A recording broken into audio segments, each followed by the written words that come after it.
Hi there, vinyl community. My name is Willie. Basically, I'm a relatively new guy to the VC Facebook page. What steered me to the VC page in the first place was basically after looking at videos from Lazarus and Pudsey, and I was very impressed at what they done and what they showed as well.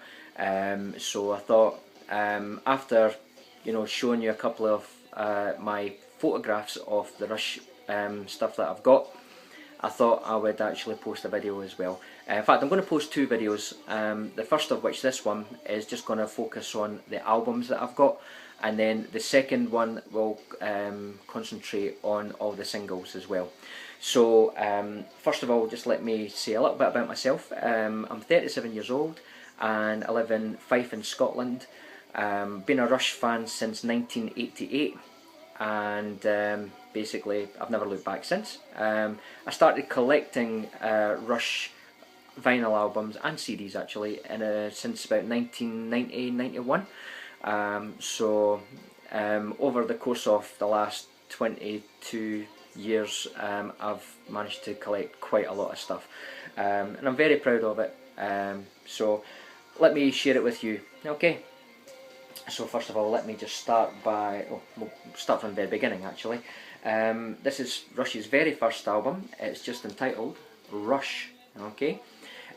This came out in 1974 and features the very first drummer called John Rutsey, who eventually had to leave the band due to ill health back in 1974. But this is the first album. This one here is, I believe, an American or Canadian import. It's got the black Mercury label on it, as you can see there.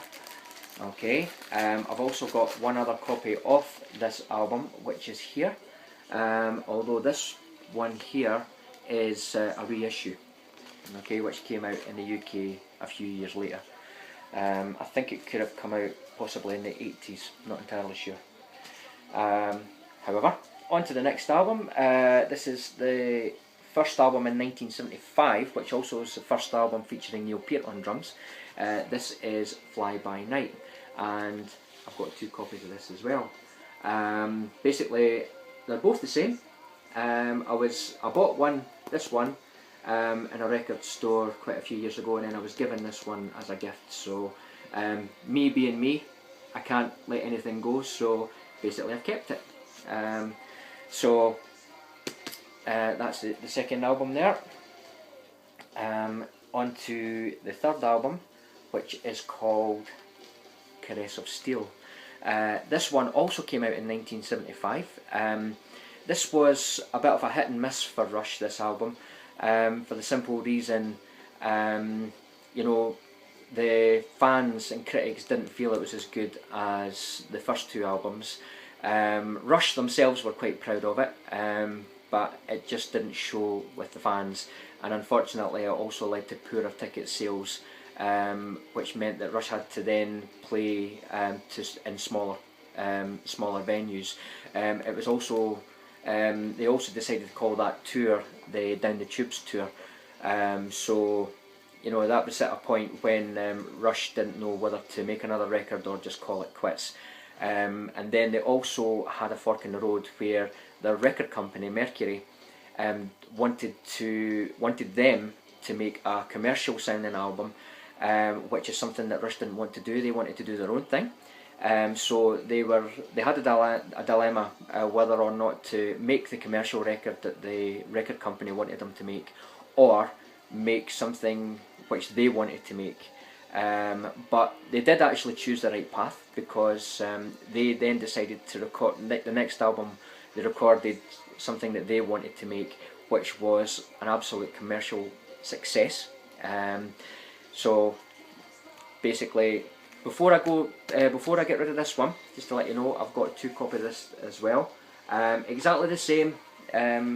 Basically, there's nothing different about them. Again, I think I acquired one and bought one, so that's the only thing with that. Moving on to Rush's breakthrough album, which is the next one. This came out in 1976. This is 2112. Basically, it was probably Rush's most successful album in the 1970s. I may get criticised for that, because I know that there are people who would say that some other albums in the 70s were probably more successful than this one. However, this was the first album to really hit Rush into the superstardom, if you like. I've also got 2 copies of this album as well. Basically, these two are slightly different. Both of them, of course, are gatefold, as you can see there. I think one is a UK release and the other one is a Canadian import. Okay, so that's that. That's the first 4 Rush studio albums. Moving on, now we come to Rush's first live album. This is known as All the World's a Stage. Now this was a fantastic album for Rush. It was recorded over 3 nights at the Massey Hall in Toronto in June 1976.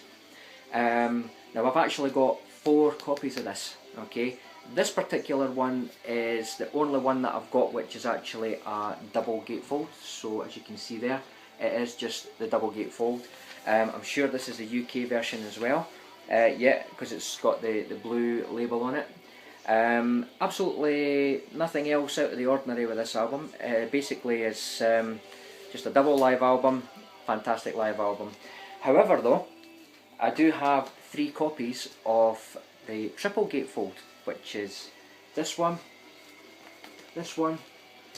and this one. Okay, now 2 of them, which I think are the Canadian import, are exactly the same, which are these 2. Basically, the thing with this is that it plays side A and B on the first record, and the second record plays side C and D. Okay, nothing unusual about that. However, the other copy that I've got, which I think could be the American one, is on the first record it shows side A and side D, and I'll just quickly show you that very quickly. So here is the first one, which as you can see it says side A. Okay, if I flip that over to this side, as you can see, side D. Now the reason for this is back in the old days you used to get the record players that had the arm that used to hold a stack of records, and basically the best way to listen to a live album like this is to hear sides A then followed by B instantly without actually having to go and turn the record over. So that's why they had A and D on one record and B and C on the other record, which I think is a fantastic concept, and I wish a lot more albums were like that. However, so basically that is the 4 copies of All the World's a Stage I've got.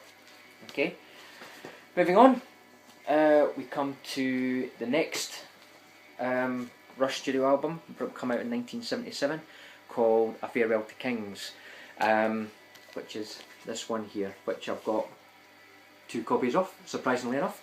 Now these are slightly different as well. I've got a UK version and I've also got a Canadian version as well, okay, with different labels on them. So that was in 1977 that came out. Then, either, can't remember the year, 1977 or 78, Rush decided to release, or sorry, the record label decided to release the first 3 albums as one set, which is this. It's Archives. And if we turn it over the back, you'll actually see the 3 albums there. You know, you've got Rush, first album, Fly By Night, and Caress of Steel. Okay. Now, this is the gatefold, which is all written sideways, which is here like this. Now, I'm quite surprised that this wasn't a triple gatefold, because it is a triple album. But however, in this particular pack here, I've got disc record 1 in the first slot, and then records 2 and 3 in the second slot. Okay.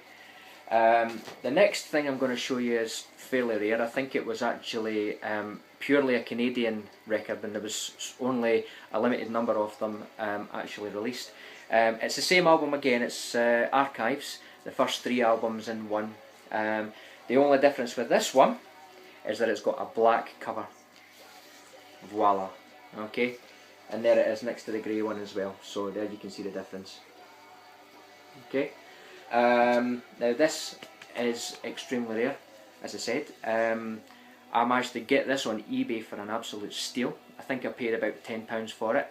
I don't think that the seller knew exactly how rare it was, so I definitely got a bargain out of that.